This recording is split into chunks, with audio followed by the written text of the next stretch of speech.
pengajian itu yang terpenting itu adalah bukan kita terpesona dengan ceramahnya. Bukan khusyuk waktu kita dengar ceramah atau mungkin nangis waktu mendengar ceramah, bukan itu. Akan tetapi setelah kita keluar ada perubahan atau tidak pada diri kita. Ini yang harus kita jadikan bahan renungan untuk kita. Berapa kali kita ngaji? Kalau masalah terpesona mudah, mungkin terpesona dengan ceramahnya seseorang, mungkin hati kita waktu itu lagi sensitif, sehingga disentuh dengan kalimat lembut, langsung ke bawah, kita menangis. Bukan itu. Akan tapi tanya besar buat kita, sudahkah kita berubah? Jika pada pertemuan yang lalu kita sampaikan agar jangan biasa kita mencari-cari kejelekan seseorang. Pertemuan yang lalu masih ingat mencari kejelekan orang lain.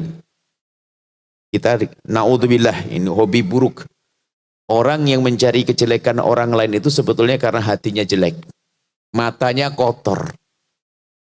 Sehingga bisanya hanya melihat kejelekan orang. Maka sesungguhnya kalau orang kerjaannya mencari kejelekan orang, memang dirinya jelek.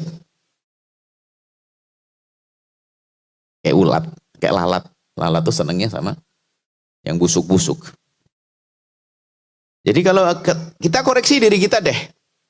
Kalau kita ngelihat seseorang tuh gampang fasih banget kalau tentang jeleknya dia gini. Sampai nggak tahu aibnya orang itu. Bisa ngerti ciri kejelekannya orang itu ada. Si dia begini kejelekannya. Naudzubillah. Maka yuk kita minta kepada Allah, ini pertemuan yang lalu, bagaimana kita membiasakan untuk melihat sisi baiknya orang lain. Jangan biasa melihat sisi jeleknya. Kalau kita melihat sisi jeleknya orang lain, apalagi man tatabba'a aurata akhihi, barang siapa mencari-cari kejelekan saudaranya, tatabba'allahu auratah. Allah yang ngancam melalui lisan Nabi, ya, Allah yang akan membongkar aibnya. Makanya kalau orang suka membongkar aibnya orang, dibongkar oleh Allah. Wa yafdahu, dan Allah akan rendahkan dia.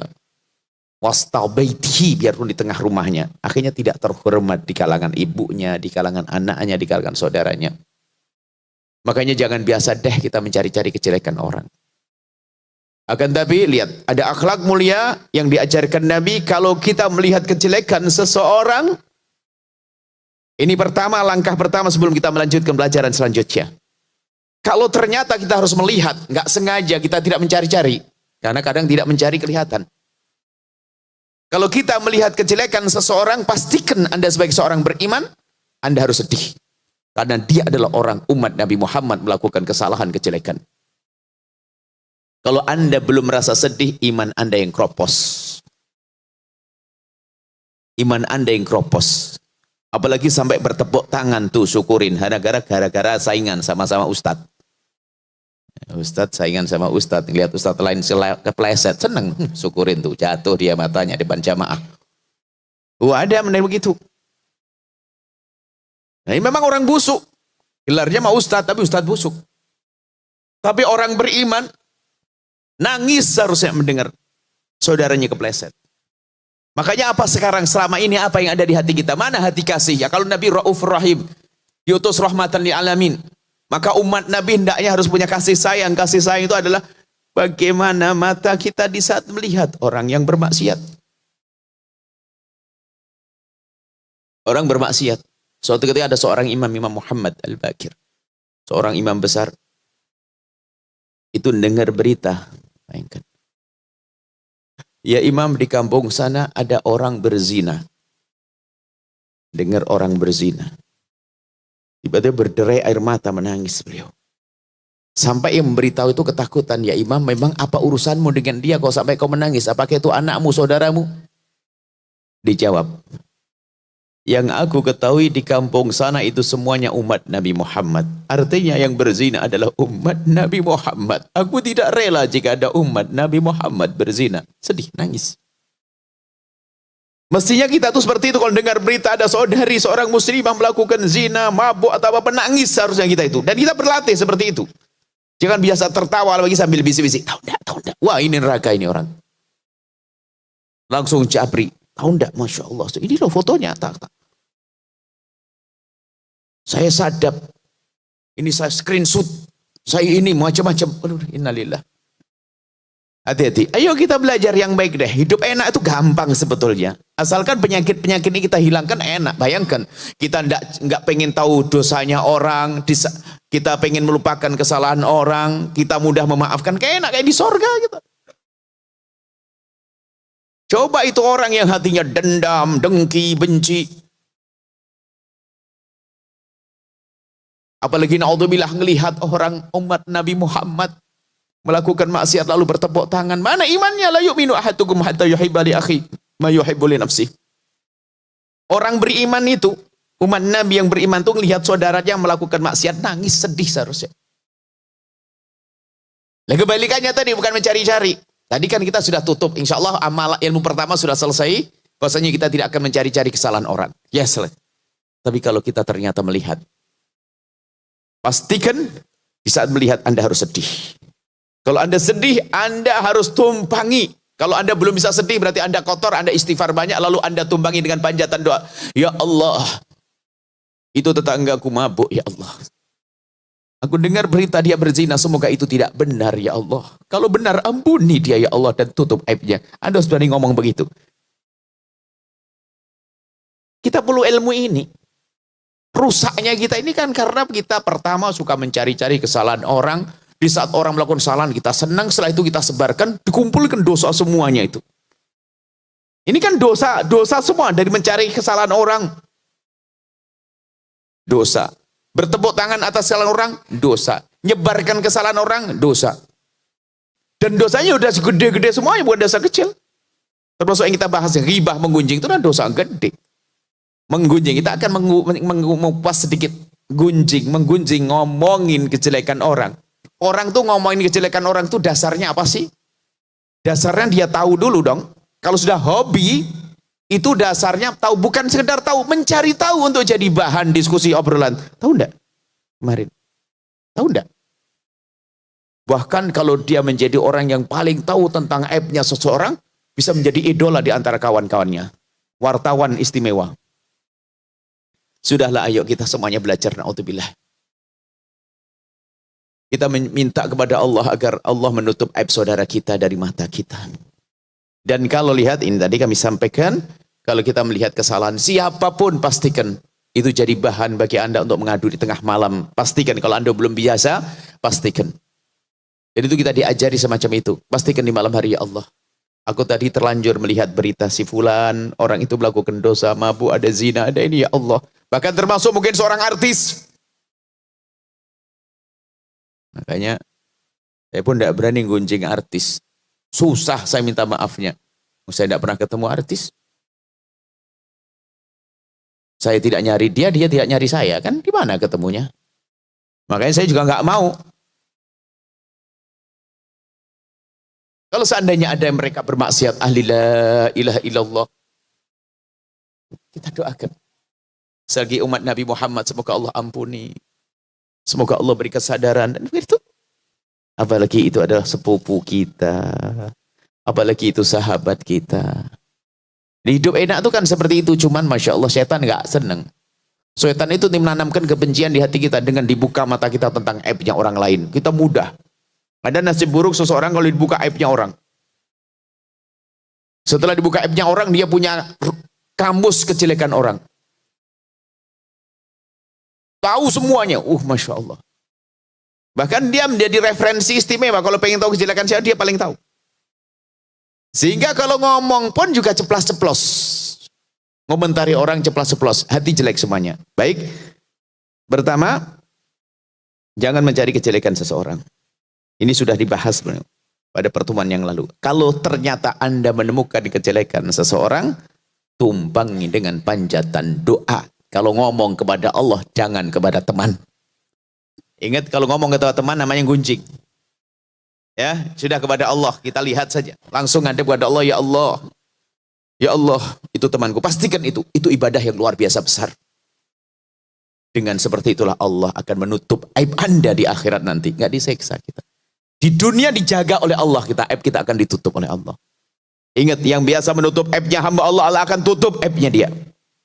Begitu sebaliknya, yang biasa membongkar aibnya hamba Allah, dibongkar oleh Allah, dihinakan di dunia sebelum di akhirat. Hati-hati. Lebih dari itu di akhirat yang paling serem, dosa di akhirat. Hamba Allah, ayo kita tata hati kita. Jadi pasti kita akan melihat aibnya orang tanpa kita sadari.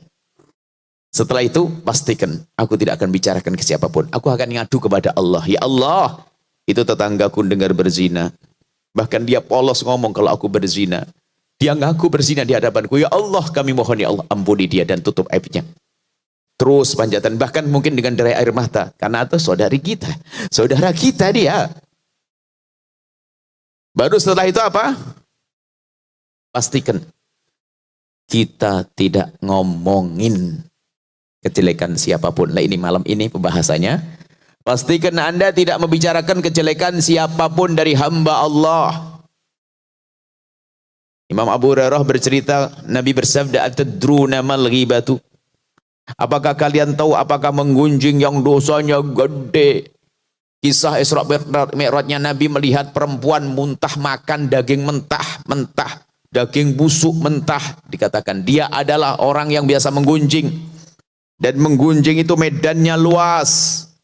Kalau orang berzina di kegelapan malam, kalau menggunjing di mimbar pun bisa nirukan gayanya Ustadz ini, bisa gini atau apa, bisa saja macam-macam. Bahkan dengan gini saja sedang gunjing, tahu enggak? Hati-hati. Apa menggunjing itu? Kata Nabi, dzikruka akhaka ma yakrah. Jika engkau bercerita tentang saudaramu, apapun yang dia itu menjadi tidak senang. Dia tidak senang. Jadi jangan bicarakan kejelekan orang, khususnya kejelekan. Biarpun itu bukan kejelekan yang haram, kalau dia tidak senang jangan ceritakan. Termasuk nyebut fisiknya. Ini ada hubungannya dengan menjaga perasaan orang. Kadang orang ngomongnya celekat-celekit. Al-muslim, seorang muslim, masalimal muslimu. Al-muslimu man salimal muslimuna min lisani wa yadihi. Orang muslim itu hendaknya orang muslim yang lain selamat dari lesannya dan tangannya. Jangan ngomong celekat-celekit. Ada orang memang modelnya model mulut neraka dia. Kalau ngomong tuh nggak bisa baik. Kalau ngomong mesti yang sifat yang paling nggak enak disebut. Ya Allah, kurus banget kamu. Ya Allah, gemuk banget kamu. Ya Allah, kenapa kamu jadi hitam? Ya Allah, kenapa rambutmu begitu? Ajib. Ini lesannya memang lesan neraka itu orang. Kenapa dia bisa menyebut yang lain yang lebih bagus? Kita perlu koreksi hal ini. Hidup indah itu seperti itu. Indah di dunia dan indah di akhirat nanti. Jangan biasa ngomongnya tidak baik. Kan kita perlu menjaga perasaan orang juga. Menjaga perasaan itu bagaimana? Perasaan seorang mukmin itu mahal. Kehormatan seorang muslim mukmin mahal. Di hadapan Allah, di hadapan Rasulullah. Maka ini biasa menggunjing ini, na'udzubillah. Ayo kita pastikan, menggunjing itu adalah bisa dengan lesan kita, bisa dengan isyarat kita, dengan tulisan. Ngomongin kejelekan siapapun, jangan. Ngomongin kejelekan Fir'aun saja. Tahu Fir'aun? Kita enggak mencaci Fir'aun pun enggak ada masalah kok. Kita enggak mencaci Abu Jahal enggak ada masalah, coba. Diem tok. Bagaimana dengan orang beriman? Ngapain kok kita sibuk banget? Kok kayak kurang ngomong? Kalau kurang ngomong, saya baca dzikir Allah 1000 kali, 2000 kali, sholawat 15.000 kali. Inilah yang perlu kita hadirkan dalam kebiasaan kita sehari-hari. Jadi penyakit yang kami sebutkan satu rentet, satu paket itu sebetulnya.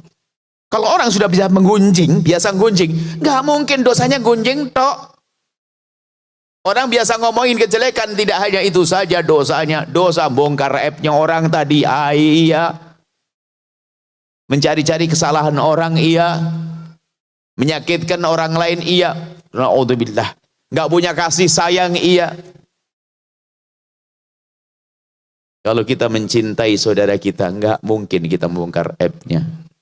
Kalau kita mencintai saudara kita, nggak mungkin kita menggunjing dia. Nah, ilmu ini perlu dirasakan. Bukan teori. Makanya kami sampaikan bukan sekedar kita terpesona waktu di majelis. Oh enggak, kita perlu pulang menjaga. Dan kita saling mengingatkan. Siti Aisyah pernah ditegur Nabi. Sehingga dari situlah kita tahu itu haram. Siti Aisyah menyifati salah satu wanita. Maksudnya apa? Siti Aisyah manusia. Tapi kan salahnya Siti Aisyah untuk jadi petunjuk bagi kita. Siti Aisyah itu menyifati seorang wanita yang posturnya kurang tinggi itu begini. Yang gini loh maksudnya, kayak jempol gitu loh maksudnya. Nabi marah. Ketahuilah bahwasanya kalau seandainya kau meludahi air laut yang tawar jadi asin semua, jadi busuk semuanya. Jadi tidak sudah nyifati orang. Allah itu menunjukkan apa? Hatinya tidak punya cinta kepada saudaranya. Maka dari itu ini penting, ilmu-ilmu nggak usah macam-macam deh. Kita perlu ilmu dengan sesama deh. Ilmu dengan sesama, dengan saudara. Apalagi pernah kami sampaikan, kita ini sudah dilatih untuk perang, untuk musuhan kita ini.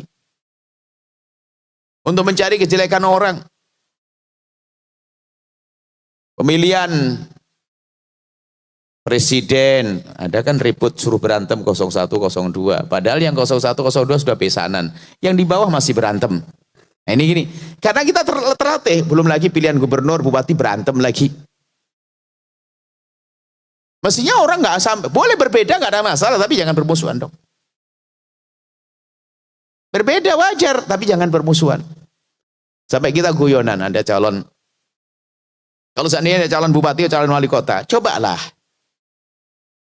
Kalau pengen sukses, cukuplah kamu cerita tentang program dan punya harapan. Tidak usah menjelekkan lawanmu lah.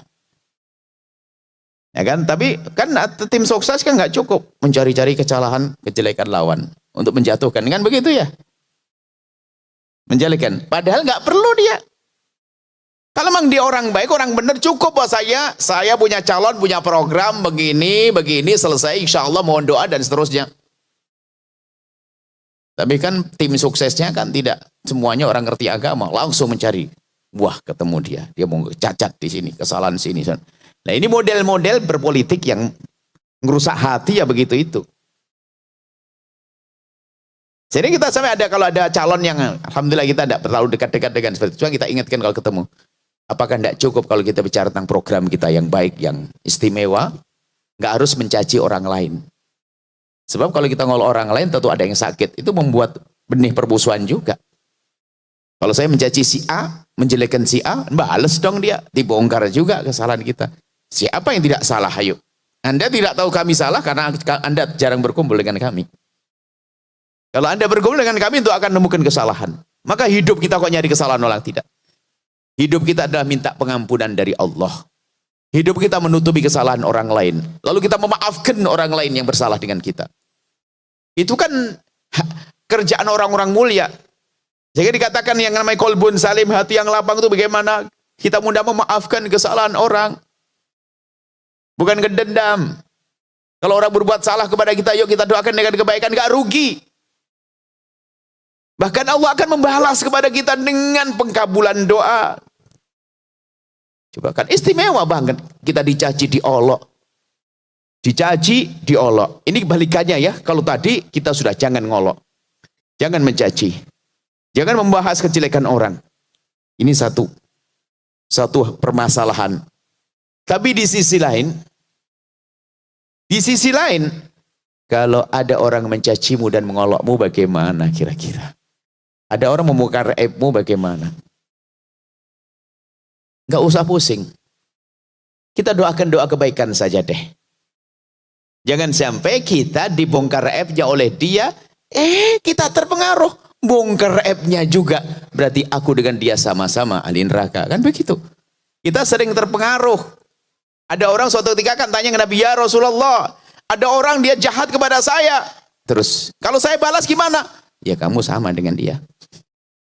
Agar menjadi istimewa, balaslah dengan kebaikan.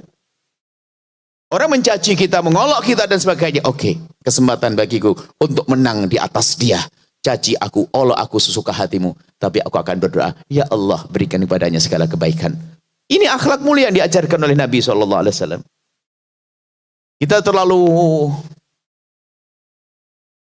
Kita belajar itu jangan yang berat-berat, yang ringan-ringan. Dan kita sendiri senang dengan itu semuanya. Dan kita harus punya itu. Sebaliknya ada orang katanya ahli sholat, ahli ibadah, puasa Senin Kemis gak putus-putus, sampai puasa Daud sambung dan sebagainya. Masya Allah, tahajud, duha, ada sholawatnya banyak. Tapi Masya Allah, kalau ngomong celaka-celkit. Mana kebaikannya?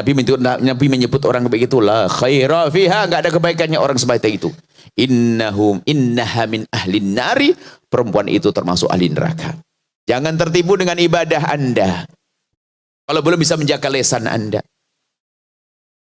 Cuman lesan kan enggak serta-merta ngomong, lagi-lagi lesan sumbernya dari mata. Anda melihat orang, Anda dengar. Maka nanti yang perlu kita jaga telinga kita, maka jangan duduk sama orang suka gunjing juga, jangan mau dengar, jangan duduk sama orang yang suka beritakan tentang aibnya orang. Kalau Anda duduk dengan orang yang menggunjing, Anda ke bawah nanti. Baik. Intinya harus takut yang ini. Neraka hukumannya. Dan rusak hidup kita, naudzubillah, saling permusuhan, saling mencaci, saling olok dan sebagainya. Subhanallah, ini ilmu ini yang harus dihadirkan. Ilmunya para waliullah itu ilmu sederhana begini ini. Bukan ribuan sholat yang kita kerjakan, bukan ibadah-ibadah yang seperti itu. Ibadah mereka mungkin pas-pasan saja. Pas-pasannya mereka artinya. Cuma yang lebih penting bagi mereka adalah menjaga hati kita. Agar tidak keluar caci maki dari lisan kita. Agar tidak keluar gunjingan. Dosa kan di sini. Kalau masih ada kita simpan di hati, kita punya dendam, kita marah, kita simpan di hati, kemudian kita perangi, nggak jadi dosa kok. Bahkan kita perangi. Aku marah betul dengan dia, kurang ajar, tapi aku tidak boleh menampakkan, tidak boleh aku caci dia. Ya Allah, ya Allah. Oh, dia pahala itu. Selagi masih di hati, yang repot kalau sudah keluar di lesan. Baik, inilah yang perlu kami hadirkan dalam pertemuan-pertemuan akhir-akhir ini. Kita waktunya untuk benah hati. Dan itu ilmu berat.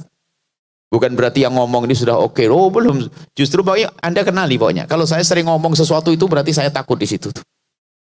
Saya ngomong gunjing. Makanya saya takut gunjing. Makanya jangan bertanya. Jangan sampai bertanya yang sifatnya gunjing. Ya, Buya, bagaimana pendapat Buya tentang artis itu? Ini kurang ajar ini, ngajari. Bagaimana pendapat tentang ustadz itu? Jangan pakai pendapat ustadz, sudah. Kita bicara yang lain-lain saja, benah diri deh, jangan ngomongin kejelekan orang. Maka majelis kita bebaskan dari itu. Dan juga kami ingatkan yang punya majelis, kami tahu bahasa ini punya majelis, perkumpulan majelis. Kami sampaikan kepada semuanya. Jika majelis Anda ingin lestari, damai dunia akhirat, tolong hindari majelis Anda untuk membincangkan kejelekan orang. Jangan digunakan untuk membincangkan kejelekan orang. Sebab sudah diancam oleh Allah.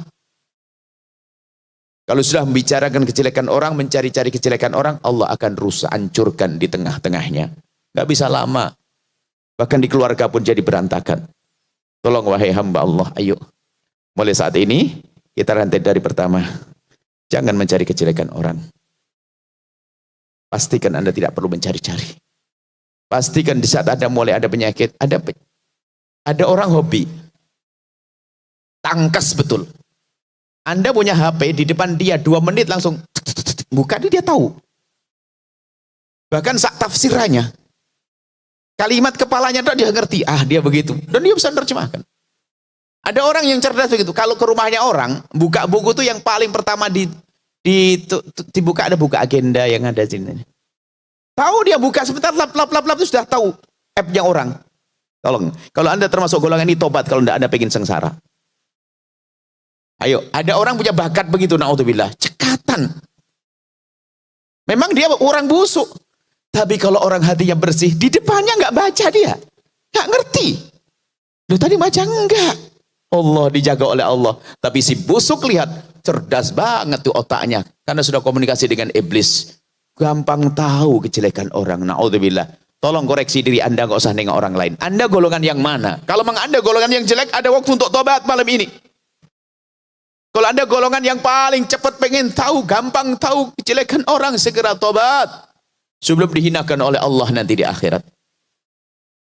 Kemudian tadi terakhir, pastikan Anda tidak membicarakan kejelekan orang lain. Namanya ghibah, menggunjing. Menggunjing itu ngomongin kejelekan yang benar terjadi. Sampai itu dalam hadis kan bunyinya begini. Afara'aita in kana fihi ma'akul. Maksudnya, gimana ya Rasulullah? Kalau saya ngomongin kejelekan, memang dia melakukan. Maksudnya kalau ditegur, bener kok, memang dia bener kok. Kan gitu biasanya diingatkan. Jangan ngomongin dia. Iya memang bener, terus kenapa? Lah, itu namanya menggunjing. Fa in kana fihi ma taqulu, kalau yang kamu omongkan ini benar terjadi, faqad ikhtabtahu, maka engkau gunjing yang sengsara akibatnya neraka tadi. Fa ilam yakun fihi ma taqulu, kalau di situ enggak ada, faqad bahatahu, kau fitnah, kejem lagi kau, neraka juga. Waduh, serem. No, menfitnah. Sudahlah, ini adalah kerjaan. Sekarang kan berita hoax, internet, gampang percaya kita. Di mana? Kita karena sudah biasa dengan media sosial, gampang ke bawah-bawah berita tentang kejelekan orang, tentang ustadz, tentang ini, ya kan gampang percaya. Sudah. Saya kalau dengar berita tentang kejelekan siapapun, saya tak tutup. Sudah, tidak, saya ingin tahu. Saya takut rusak hati saya, sehingga saya berubah di saat duduk dengan dia. Saya tidak bisa klarifikasi, tidak bisa tanya, saudara. Saya pengen, ya Allah, lihatkan kepada kami yang baik-baik, deh, biar hati saya senang, tidak susah. Ini baik, sudah selesai. Kalau tiba-tiba saya minta kepada Allah, ya Allah, kalau saya melihat kejelekan seseorang, ya Allah, jadikan saya langsung lupa, ya Allah. Waduh. Jadikan saya langsung lupa. Pengen saya tiap saat minta begitu, ya Allah, jadikan saya lupa kalau saya melihat kejelekan. Pertama, ya Allah, tutuplah aib saudara-saudara kami dari mata kami, ya Allah. Itu selalu kita minta. Dan jika kami terlanjur melihat, ya Allah, hapus, ya Allah, jadikan saya cepat lupa. Nah ini ya harus enak, kita tidak berpikiran sehingga kita hidup senang semuanya, enak semuanya. Oh, asik. Baik, inilah yang bisa kami hadirkan singkat, kita lebih enak diskusi. Ada pertanyaan-pertanyaan, ya, karena membersihkan hati ini perlu renungan panjang ya. Insya Allah sudah sangat cukup, kita pulang ke rumah enak, hati tentram, nggak punya permusuhan, Masya Allah.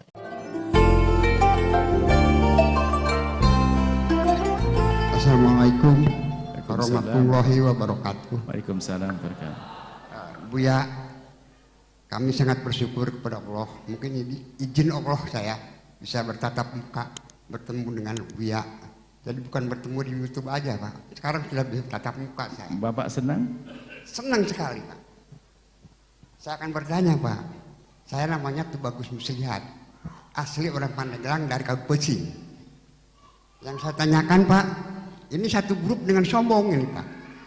Satu ujub, ria, takabur, dengki. Kalau sombong tadi kan sudah dipaparkan sama Buya. Yang saya tanyakan ini ria. Rianya ini ria. Yang susah itu lah itu. Terima kasih, Pak. Assalamualaikum warahmatullahi wabarakatuh. Waalaikumsalam warahmatullahi wabarakatuh.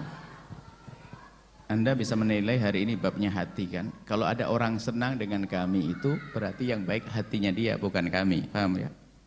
Karena hatinya baik jadi senang. Kalau hatinya nggak baik, nggak senang. Berarti hati yang baik di dia. Yang baik beliau ya, bukan kami. Selesai.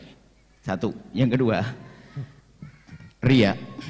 Ada nanti ada ria, ada ujub,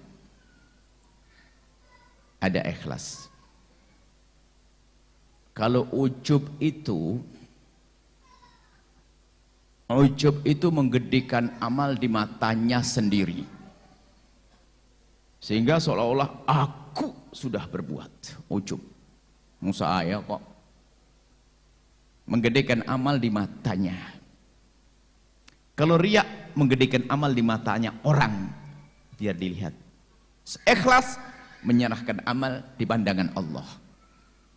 Kalau ujub menggedekan amal di matanya. Siapa dulu? Ini nih. Nah, dia bangga-bangga loh. Orang kaya sedekahnya 100 juta. Ini 300. Selalu siap berbuat baik ada. Ujub. Bukan ria dia. Ujub. Karena menggedekan amal di matanya sendiri. Nggak ada kayak saya nih. Itu nanti juga ada irisan. Ada masuk kepada kesombongan juga pada akhirnya. Kalau riya, biar dilihat oleh orang lain. Riya, menampakkan amal biar disanjung sama orang. Menggedekan amal di mata manusia. Biar berbuat baik selalu ingin lihat. Saya bersedekah, sholat, ibadah, biar dilihat oleh orang kampung. Kalau saya hebat, saya dermawan. Itu riya. Ikhlas adalah merindukan amalmu dilihat oleh Allah. Bahkan dirinya pun hampir tidak melihat. Sampai lupa. Saya kemarin sedekah berapa sih? Sudah tidak ingat lagi. Kenapa? Pengennya dilihat oleh Allah. Lah riya itu halus sekali. Jadi jangan sampai riya itu halus. Kalau halus ya halus. Jangan sok tahu tentang riya, halus. Sampai digambarkan riya. Riya itu akhfa min dabi min namlatis sauda ala sohratis somma fi lailati dolma. Anda nirunya susah. Yang namanya riya itu lebih lembut dari langkah kaki semut hitam yang berjalan di atas batu hitam di dalam kegelapan malam. Wah, sumpah nih Anda bayanginnya susah. Itu riya, halus sekali riya. Riya halus sekali. Semut aja tiba-tiba di hidung. Dari mana datang? Dari hidung. Ada semut. Semut. Riya halus. Sehingga orang bisa menampakkan amalnya dengan sangat halus sekali. Misalnya, Bu Haji, kok ngantuk? Iya. Dia sebenarnya nggak ngantuk beneran, hanya pengen ngantuk. Biar ditanya kalau ngantuk. Iya, semalam tahajudnya agak keawalan. Oh, nggak pengen ngomong itu. Itu doa halus.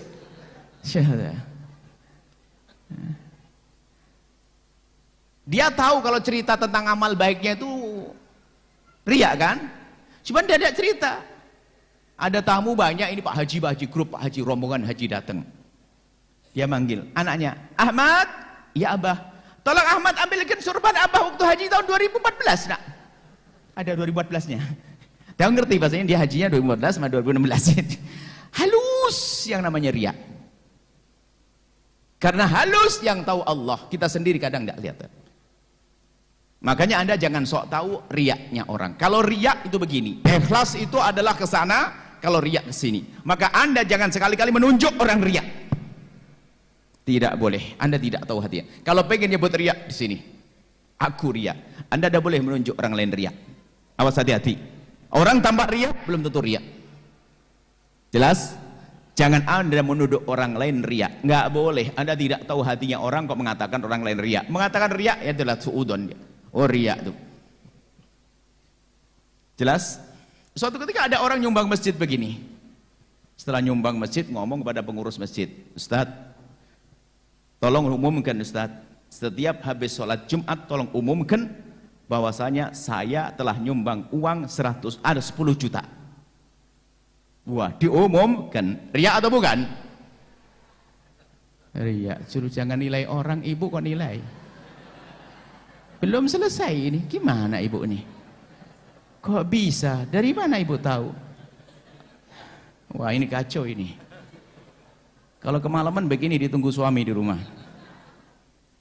Dari mana ibu mengatakan riya? Orang ini lagi merangi riya. Dia nyumbangnya 100 juta bu, cuman minta diumumkan 10 juta. Ayo, loh, tadi suudan sudah. Makanya kalau orang berbuat baik kelihatannya riya, jangan mengatakan orang lain riya. Dia itu sebetulnya pengen merangi riya, makanya nyumbangnya 100 juta tapi umumkan 10 juta. Oh, ternyata cara merangi riya itu bermacam-macam cara. Ini anak muda sholat sunat, Allahu Akbar, Allahu Akbar di samping calon mertuanya. Riya atau bukan? Oh, masih lagi.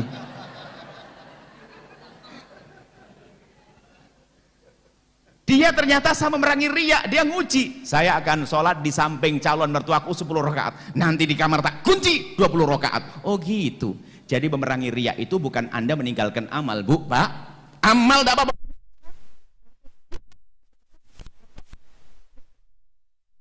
100 juta sebutkan. Tapi nanti diam-diam, aku transfer gak ada yang tahu 200 juta. Gitu memerangi riya. Jangan gara-gara takut riya malah tidak beramal baik. Maka ilmu riya itu hati-hati.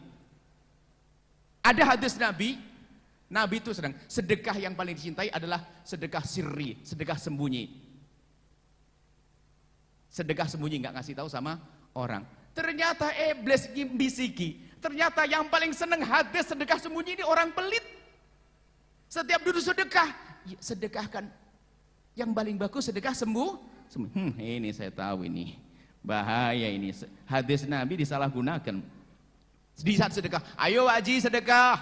Yang bagus sedekah sembunyi. Oh, nggak ada sembunyi-sembunyian. Sedekah 100 juta terang-terangan, kalau pengen 100 jutanya tidak hilang terang-terangannya, sembunyi 200 juta. Nggak ada sembunyi-sembunyi. Jangan menyalahgunakan hadis. Setiap suruh hadis, makanya kalau ada orang cerita paling bagus sedekah sembunyi, jangan-jangan dia orang pelit. Memang betul, sedekah sembunyi itu untuk memerangi sedekah yang terang-terangan. Jadi sedekah itu bukan sembunyi tok. Kalau orang gaya sembunyi tok nggak terang-terangan, jangan-jangan dia orang pelit. Atau terang-terangan tok nggak pernah sembunyi, jangan-jangan dia orang nggak ikhlas. Maka orang cerdas kayak Imam Ali, sedekah dibagi 4. Kalau ada uang 1 juta dibagi 250. Yunfikuna bil-laili wan nahari sirra wa alaniyatan. 250 siang, 250 malam, 250 terang-terangan, 250 sembunyi. Bagi-bagi karena tidak tahu mana yang akan menjadikan sebab ikhlas. Jadi hari ini nggak ada sedekah sembunyi lagi. Cuman caranya Anda terang-terangan 10.000, sembunyi lebih dari 10.000 gitu. 10.000 transfer 20.000. Biasakan begitu. Sebab apa? Takut riak ini ternyata bahaya. Wah, daripada riak dosa mending nggak usah sedekah. Kacau. Salah belajar itu ya. Nggak ada, makanya kalau sudah ketemu di sini dikunci semuanya, nggak boleh macam-macam. Nanti gara-gara riak nggak sedekah nanti. Baik, terima kasih. Assalamualaikum Buya. Assalamualaikum warahmatullahi wabarakatuh. Buya, bagaimana rasa ikhlas yang sesungguhnya? Sebab saya pernah dengar, kalau seseorang sudah berbuat baik, terus bilang ikhlas dari lisannya, berarti itu tandanya tidak ikhlas. Apakah benar begitu Buya? Ikhlas karena Allah, bukan ikhlas untuk manusia. Jadi ikhlas, kalau sudah ikhlas karena Allah, gimana sih? Ikhlas karena Allah itu adalah apapun yang dilakukan seorang hamba itu hanya ingin dilihat oleh Allah. Biarpun boleh dilihat manusia. Anda bersedekah 500.000, tujuan Anda adalah dilihat oleh Allah karena ingin dapatkan pahala dari Allah, bukan untuk dilihat manusia. Kalaupun dilihat manusia tetap boleh, bukan tidak boleh. Ada orang bersedekah kelihatan orang, tapi ikhlas nggak ada urusannya dengan manusia. Dilihat tidak dilihat urusannya dengan Allah. Begitu. Ini ikhlas seperti itu. Akan tapi di situ ada namanya riya, pemangkas ikhlas, pengen dilihat oleh orang. Nah, ini penyakit yang halus. Sebab namanya penyakit riya itu halus, pemangkas ikhlas. Makanya karena penyakit riya itu halus, kadang orang nggak sadar kalau dia sudah masuk bab riya. Riya itu halus, nggak sadar. Riya itu kadang-kadang udah hari ini keluarnya tahun depan. Kamu udah inget ya tak kasih tahu. Wah, jadi riyanya tahun depan, bukan hari ini. Mau mati pun kadang masih muncul riya. Hati-hati riya. Sudah dijaga ikhlas. Tatonya dikasih kurang ajar. Hah, kamu gitu ya? Kamu udah inget ya? 10 tahun yang lalu. Lah, inget kan? Nah, ini jadi riya itu rusaknya amal tuh nanti nyusul. Maka dari itu sudahlah kaidah. Ini adalah ada dalam CD kami tentang riya, abadikan amal dengan ikhlas tuh panjang 2 jam, mau dihadirkan 2 menit nggak bisa. Baca nanti, lihat CD abadikan amal dengan ikhlas. Kuncinya sederhana. Jangan sekali-kali Anda menunjuk ke orang lain kalau itu riya. Itu bukan urusanmu, itu urusan Allah. Karena urusan riya adalah di dalam hati. Jangan sok tahu. Biarpun kelihatannya gaya riya, belum tentu itu riya. Selesai. Dan jangan sekali-kali pamer depan orang, aku sudah ikhlas. Ikhlas kok kamu tahu sama orang? Bukan ikhlas urusan dengan Allah. Maka kalau sudah mulutmu gatel ingin ngomong ikhlas, menyebutkan amalmu ikhlas, katailah riya sudah menguasai dirimu. Tapi orang bicara ikhlas gak ada masalah, tapi yang ngomong bener aku beramal ikhlas loh Bu. Loh kok kamu kasih tahu ke Bu ini? Kalau ikhlas gak usah kita tahu, diam aja, Allah sudah tahu. Bener loh Pak, saya ikhlas. Tapi loh ada tapinya akhirnya. Ini gara-gara orang ikhlas ngomong-ngomong. Maka ikhlas itu di dalam hatimu, nggak usah kau sebutkan dengan siapapun dari bangsa manusia. Tapi kalau orang lain tahu amal kita ya, kalau kamu ikhlas enggak? Semoga ikhlas, gitu saja. Oh ikhlas. Loh kamu ini teriak-teriak ikhlas ini. Ikhlas itu hanya engkau dengan Allah, jangan kau ngomong sama orang. ini bener loh, saya ikhlas, bantu ikhlas lillahi ta'ala, tak taunya dia loh, minta balasan dari manusia itu nggak dihormati kan. Sudah saya bantu ikhlas tak taunya nggak terima kasih, nggak tahu lah. Ikhlas model apa kok itu? Oh, ikhlas itu ibaratnya kau memberi dia, setelah itu kau dipentong masih diam senyum. Alhamdulillah, gitu ikhlas. Bisa enggak gitu? Gitu loh. Ikhlas itu adalah urusanmu dengan Allah. Sanjungan dari manusia nggak penting, balasan nggak penting. Maka ini ujian, terus kita mengetes keikhlasan. Ikhlas, jangan katakan aku ikhlas. Kalau berbuat, berbuatlah. Memang kalau tanya orang, kamu ikhlas ya? Insya Allah semoga ikhlas. Begitu. Nggak usah kemana-mana. Bu, aku bener loh ini bantu ya, saya bangun masjid di sini, alhamdulillah ini ikhlas lillahi ta'ala. Ngapain itu omong-omongin? Memang saya, untuk apa diceritain sama orang? Sudah nggak ikhlas itu. Kalau bangun masjid, bahkan kalau disanjung ikhlas, takut dia. Wah, ikhlas kamu ya, semoga ya Allah, semoga. Itu. Tapi jangan tunjuk riak kepada orang. Awas, hati-hati. Ini orang sering nggak kuat. Yang suka nunjuk orang lain riak, sebetulnya riak sudah banyak di dalam hatinya. Karena apa? Ngukur kali gitu pasti riak. Jadi dia paling tahu ilmu riak. Jadi kalau tahu, oh ini kotoran, lo kok tahu? Karena dia punya di rumahnya banyak. Itu deh. Makanya kalau kita sering nunjuk orang itu riak, berarti jangan-jangan dia sumber riak. Pernah saya contohkan yang sering, bahwasanya ada orang, kadang orang terlihat riak itu untuk merangi riak. Misal, sering contoh saya buat satu saja biar mudah dihafal. Ada seorang bantu masjid begini, ternyata berbisik sama pengurus masjidnya. Tolong pengurus masjid, saya mau bantu masjid ini, tapi tolong setiap Jumat diumumkan. Wah ini riak ya, wah riak. Orang bilang, waduh gitu diumumkan. Kalau tidak diumumkan saya nggak mau nyumbang. Kedengaran lagi ngomongnya begitu, semua yang ngedumel ya. Itu ngedumel kan? Sedekah kok diumumkan? Ya, riak kan? Sedekah diumumkan. Apa itu sedekah diumumkan? Betul, besok diumumkan. Alhamdulillah, bulan ini Pak Haji telah menyumbang ke masjid ini. Yang dengar tadi, sedekah aja diumum-umumin.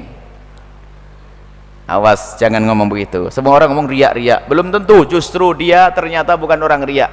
Ternyata. Kenapa? Dia itu orang yang memerangi riak. Bagaimana tahu? Dia itu sebetulnya nyumbangnya 100 juta. Cuman minta diumumkan, tolong umumkan setiap Jumat, Pak Haji ini telah nyumbang 2 juta. Oh, 2 juta yang diomongin, 98-nya disembunyikan coba. Sekarang hakikatnya ibu nyumbang 10 juta, ya kan? Tak taunya pengurus masjidnya ngumumkan salah sebut saja. Ibu ngedumel kok. Ibu Haja ini telah menyumbang 1 juta. Hah? 10 bukan 1. Nah, ini yang ada kan? Nah, ini makanya jangan nuduh orang lain riak. Dia lagi ngobati riak. Maka Anda mengobati riak gitu caranya, nyumbang 10 juta bilang 1 juta, gitu ya. Itu merangi riak. Maka jangan sok, jangan sekali-kali Anda nunjuk kau riak. Belum tentu. Ada orang pamer sholat, Allahu Akbar, kedengaran semuanya, Allahu Akbar, baru 4 rakaat, Allahu Akbar 6 rakaat, kedengaran tetangganya ini sholat aja sebut-sebut rakaatnya, betul kan? Alhamdulillah sudah bisa sholat 20 rakaat, ya Allah. Pengen didengarkan sama kiri kanannya, sudah ngedumel keringetan, sholat aja bilang-bilang 20 rakaat, kan gitu ya. Padahal orang itu mau memerangi riya.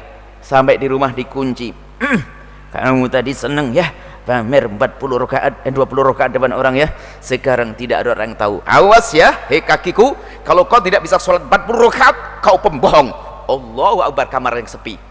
Allah, lebih lama. Gitu loh cara merangi. Kalau masih ragu-ragu tentang ikhlas, perangi.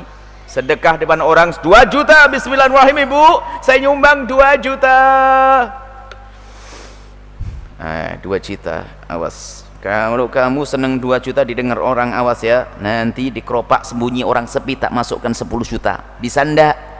Kalau ndak bisa kamu riak, gitu loh. Itu pokoknya terang-terangan aja sudah. Makanya jangan menunjuk riak ke orang lain, selesai. Itu urusan dia dengan Allah. dan jangan nunjuk ikhlas kepada kita. Khawatir itu ngeluarkan ini urusan kita dengan Allah, kok kamu kasih tahu ke orang, berarti bukan ikhlas lagi. Wallah, tapi bukan ini maknanya gitu, bukan maknanya kalau nyebut ikhlas berarti tidak ikhlas. Ikhlas adalah begini, oh tidak ikhlas, oh bukan. Anda memamerkan keikhlasan itu namanya tidak ikhlas. Memamerkan aku ikhlas loh itu. Kalau orang cerita tentang ikhlas ya nggak ada urusannya dengan ikhlas. Pamer, aku berbuat ini ikhlas loh ya karena Allah. Kalau karena Allah nggak usah ngomong, Allah sudah tahu, malaikat nggak akan lupa, nggak salah mencatatnya. Wallahu a'lam bissawab.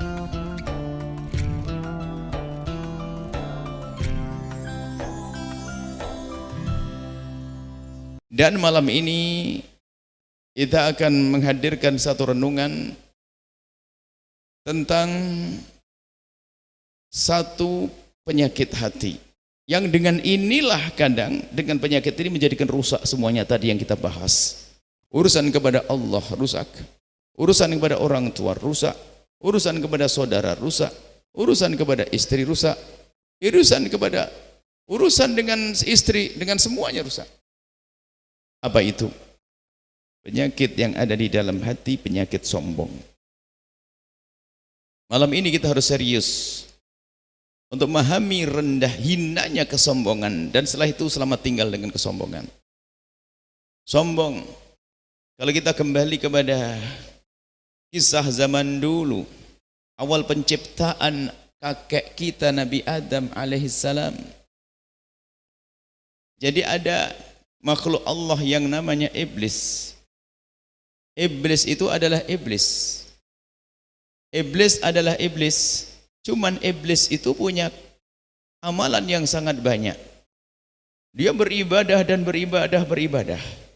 Dan begitu hebatnya ibadah iblis, oleh Allah dipindah, dikumpulkan bersama rombongan malaikat, yang malaikat memang adalah ahli ibadah. Karena memang secara zahir ibadah tidak ada beda. Kuatnya ibadah iblis sama dengan kuatnya ibadah malaikat.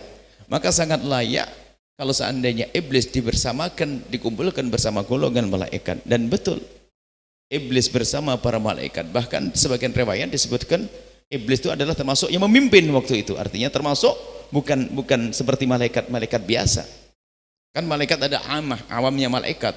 Ada malaikat yang gede-gede seperti malaikat Jibril dan yang lain sebagainya.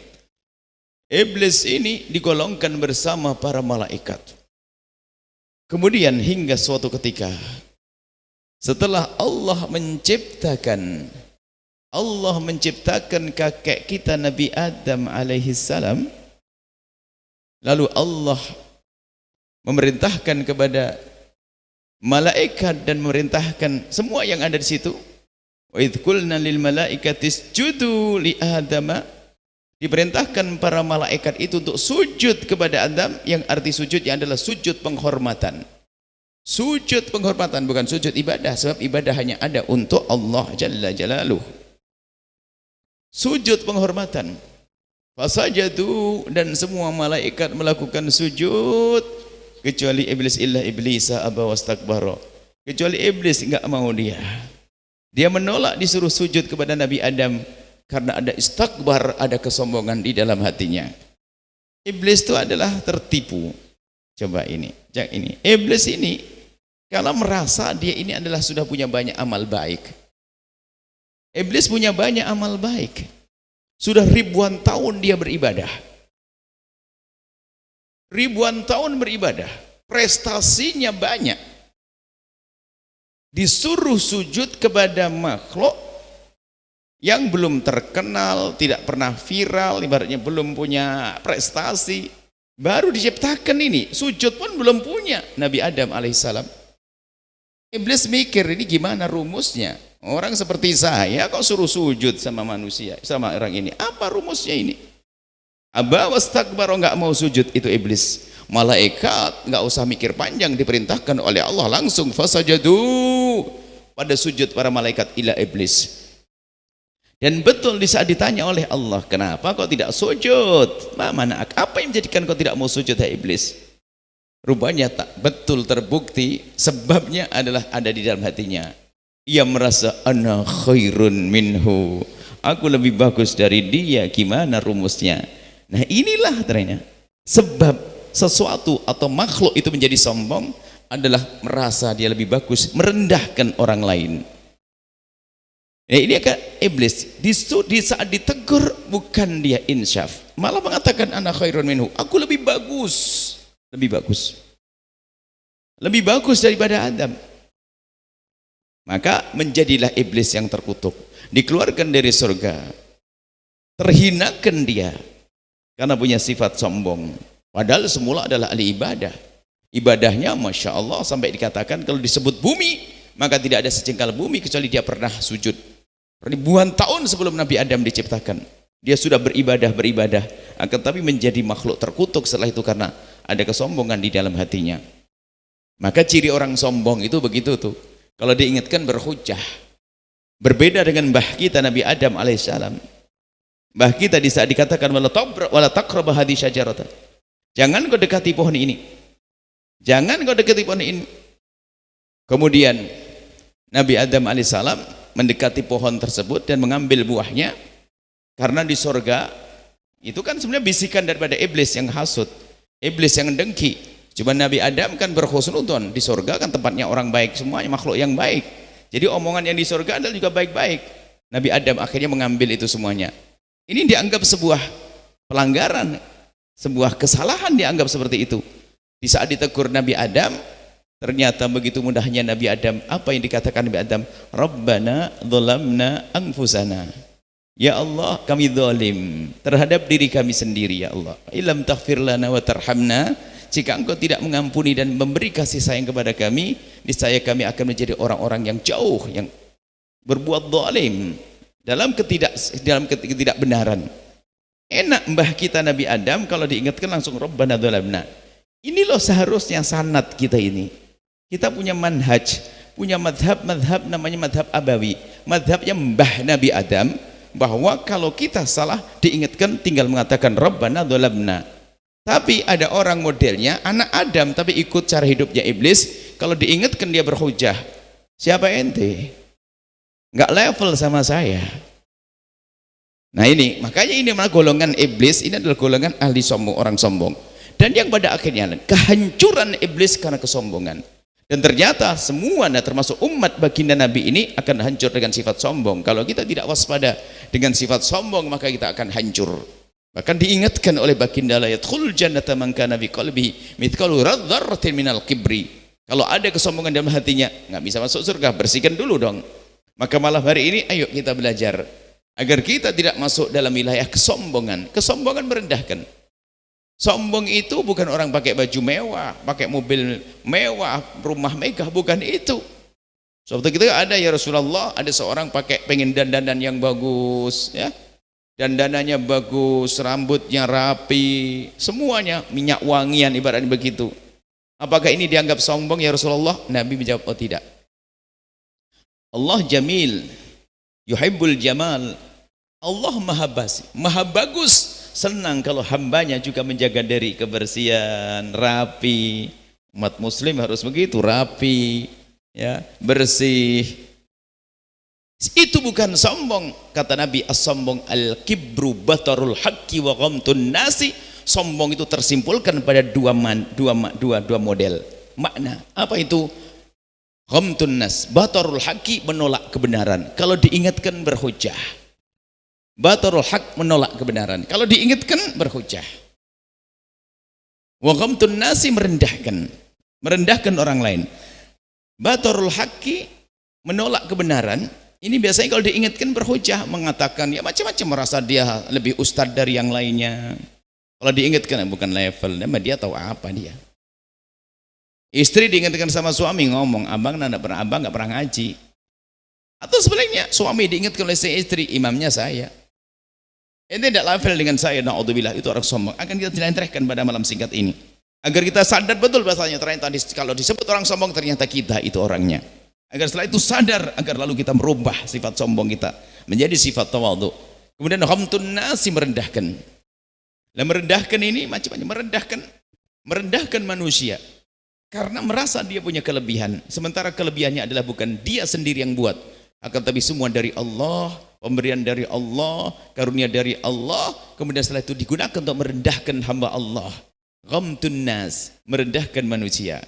Ayo kita semuanya waspada, jangan sampai ada dalam diri kita kesombongan.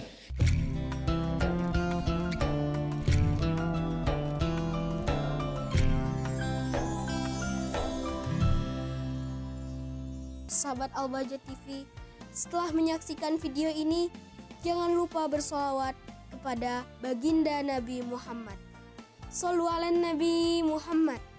Allahumma sholli alaihi wa ala alihi wa sahbihi.